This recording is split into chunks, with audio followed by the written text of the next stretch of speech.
सबका सच।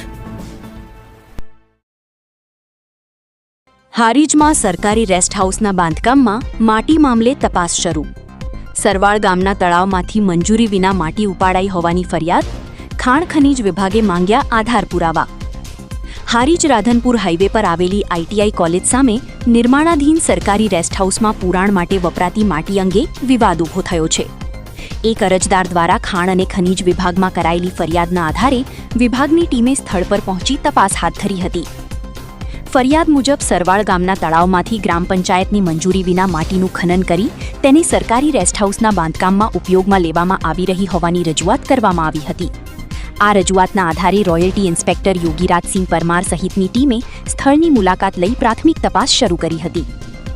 તપાસ દરમિયાન સરવાળ ગામના તલાટી કમ મંત્રી અર્પિત દેસાઈ, તાલુકા પંચાયત પ્રમુખ શ્રવણજી ઠાકોર તેમજ ગામના આગેવાનો પણ સ્થળ પર પહોંચ્યા હતા.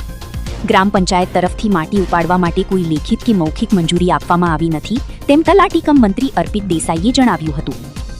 રોયલ્ટી ઇન્સ્પેક્ટર યોગીરાજસિંહ પરમારે જણાવ્યું હતું કે ફરિયાદના આધારે તપાસ હાથ ધરવામાં આવી છે અને માટી લાવનાર પાસેથી જરૂરી આધાર પુરાવા રજૂ કરવા જણાવાયું છે. જો પુરાવા રજૂ કરવામાં નહીં આવે તો નિયમો અનુસાર દંડાત્મક કાર્યવાહી કરવામાં આવશે. ખાણ અને ખનીજ વિભાગ દ્વારા સમગ્ર મામલે વધુ તપાસ ચાલુ રાખવામાં આવી છે.